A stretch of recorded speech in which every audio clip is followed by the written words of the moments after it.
Todos reconocemos los relojes más icónicos de Cartier, como el Santos, el Tank e incluso el Pantera. Pero ¿cuáles son los orígenes de esta casa relojera? Quédate a averiguarlo para el primer episodio de Historia de la Relojería. Y para este video, como es mucha información, voy a estar leyendo de mis notas, así que no se sorprendan si de repente volteo la mirada. Empezamos en París en 1847, en una pequeña tienda modesta donde Adolphe Picard realiza joyas de manera artesanal. Esta tienda está en el número 29 de la calle Montergay. Y en estos momentos Adolphe Picard le está heredando su negocio a su aprendiz Louis-François Cartier. El crecimiento de esta tienda es bastante gradual porque en estos años Francia está pasando por un momento bastante difícil en su economía. En este momento, Francia está bajo el régimen de Luis Felipe I y este régimen favorece más a la alta burguesía a costa de la clase obrera y de la pequeña burguesía. Y de hecho en estos tiempos solo tienen el derecho a votar quienes paguen más impuestos, que obviamente va a ser la alta burguesía.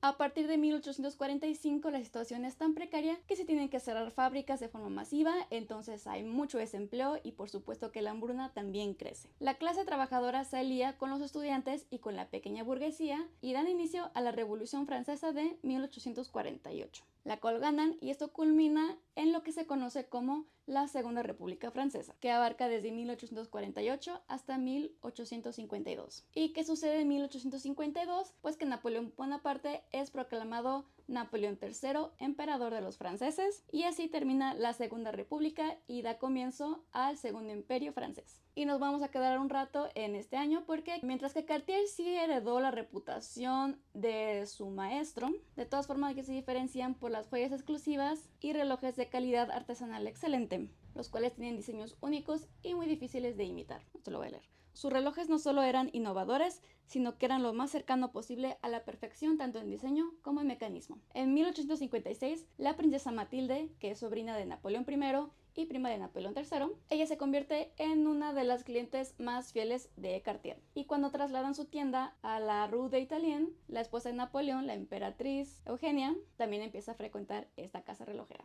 Y es hasta 1870 que termina el Segundo Imperio y empieza la Tercera República Francesa, que por fin el país empieza a conocer un poquito de estabilidad económica. Y entonces la casa Cartier empieza a ser la favorita de muchos parisinos. Y para este momento el hijo de Louis-François, Alfred Cartier, está empezando a tomar las riendas del negocio y se le ocurre la idea de que, como eran los favoritos durante el Segundo Imperio, tienen buenas relaciones con la clase aristocrática y entonces van a aprovechar que ellos están pasando por un momento difícil para comprarle sus joyas a un precio muy bajo, y así es como logran hacerse de probablemente la colección de joyas más exclusivas del país. Para Louis-François, la relojería estaba más en segundo plano. Ya creaban relojes de bolsillo y de sobremesa, pero es Alfred quien decide ponerle más empeño a sus relojes. Y en 1888, Alfred crea una de las piezas más icónicas, que sería el primer reloj brazalete para mujer. ¿Y por qué para mujer? Porque la idea de Alfred era fusionar las dos líneas de creación de la casa Cartier, que era la alta joyería y la alta relojería, por lo que estos relojes de pulsera pues eran más decorativos que funcionales, porque para relojes funcionales pues todavía estaban los relojes de bolsillo, que eran los que usaban los hombres. Pero al darle a su público femenino el primer reloj brazalete, poco a poco empiezan a recibir solicitudes de piezas exclusivas a medida. Luego Alfred tiene un hijo que se llama Louis Cartier y se especula que fue la idea de Louis de abrir una tienda en una de las calles más prestigiosas de París, que era la Rue de la Paix, y en 1899 inauguran su tienda en esta calle, la cual se conocía como el centro de la exclusividad, el centro de la riqueza. Esta tienda en la Rue de la Paix, la que se convertiría en su boutique insignia. A esta tienda acudían personalidades de todo tipo, pero sobre todo asistía la clase aristocrática y miembros de las familias reales. Entonces lo que más se encargaban eran tiaras y coronas, ya que el estilo y la innovación de Cartier pues era muy difícil de encontrar en otras tiendas. Además de Louis, Alfred tiene otro hijo que se llama Pierre Cartier, que también era un maldito genio, y Pierre se incorpora al negocio familiar al abrir una boutique en Londres, con motivo de la coronación del rey Eduardo VII en 1902. Y esa es mi parte favorita de la historia, porque Eduardo VII no era tan más diferente de nosotros, porque él es aficionado entusiasta de los relojes de bolsillo y también es el fan número uno de Cartier, así que le ofrece a Alfred una licencia para ser el proveedor oficial de la aristocracia, adjudicándole a Cartier el título de rey de joyeros y joyero de los reyes. Y a partir de aquí, pues no hay quien pueda detener a la casa Cartier, porque a inicios del siglo XX oficialmente cementan su lugar icónico en la historia con la realización del Santos y del Tank. Iniciando en 1904, Alberto Santos Dumont es un pionero franco-brasileño de la aviación y es amigo de Louis Cartier, y le pide a su amigo que le diseñe un reloj específicamente para poder pilotear su aeroplano, porque él tiene que tener esta posibilidad de estar cronometrando sus vuelos, pero pues en medio del aire es imposible estar revisando un reloj de bolsillo. Y el 23 de octubre de 1906, Alberto Santos Dumont homologa el primer récord mundial de aviación utilizando el famoso Santos Cartier, joya innovadora que prefigura al Art Deco por sus formas abstractas y geométricas y revoluciona el pensamiento que se tiene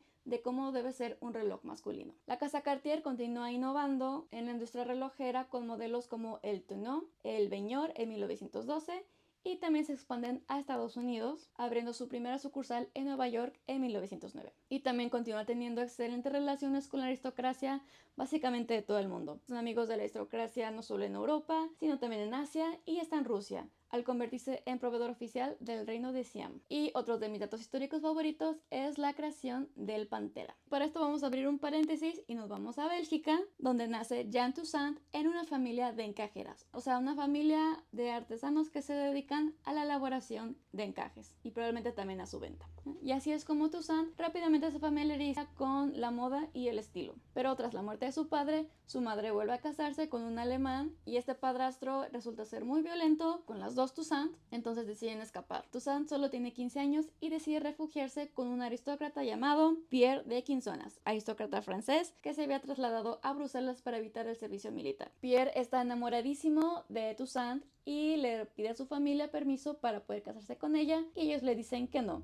Pero aún así, Pierre le consigue a ella un departamento en París y la introduce en la alta sociedad francesa. Y es aquí donde Toussaint se codea con grandes figuras de la moda como Coco Chanel y Louis Cartier. Cartier queda tan fascinado con Toussaint, con su estilo, con su conocimiento en moda, que en 1913 le ofrece un empleo en la casa Cartier para coordinar los accesorios de la empresa. Y a propósito, Toussaint también tiene una afinidad muy intensa con las panteras, porque ella siempre lleva puesto un abrigo de cuerpo entero de piel de pantera, y también su departamento está decorado por todas partes con pieles de pantera, lo cual le gana el apodo de Ma Petite Panthère o mi pequeña pantera, y así es como le dice Louis Cartier a ella, aunque se dice que también le llama así por su carácter e inteligencia. Entonces Toussaint expande este apodo hacia sus diseños y en 1914 casualmente sale con el diseño del reloj Pantera de Cartier, el cual está compuesto por piedras de ónice que simbolizan el temperamento femenino y el encanto vanguardista de la pantera,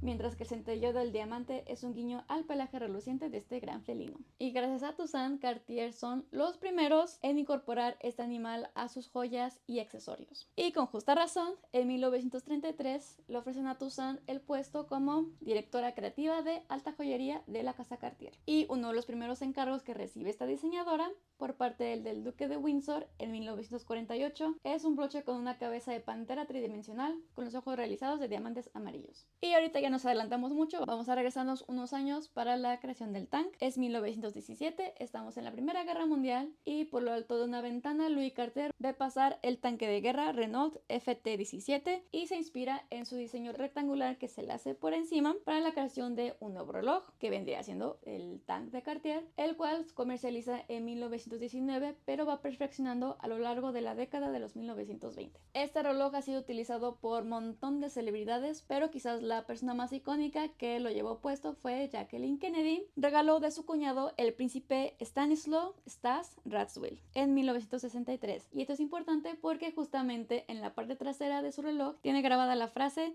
Stas a Jackie, 23 de febrero 1963, 2:05 am a 9:35 pm. Y este reloj fue tan icónico que se subastó en 2017 por el precio de $300,079. Y hay muchísimo más que podríamos hablar de Cartier, de sus diseños, y también exclusivamente podríamos hablar de todas las evoluciones que ha tenido el tank, qué celebridades han usado sus relojes y muchos más diseños icónicos que han creado. También podríamos hablar de todas sus innovaciones de diseño y en mecanismos que han tenido a lo largo de esa historia, pero entonces este video sería eterno, así que si te gustaría saber más de la historia de Cartier o si prefieres que hablemos de tu marca favorita relojera, no te olvides de darle like a este video, suscríbete y déjanos tu comentario.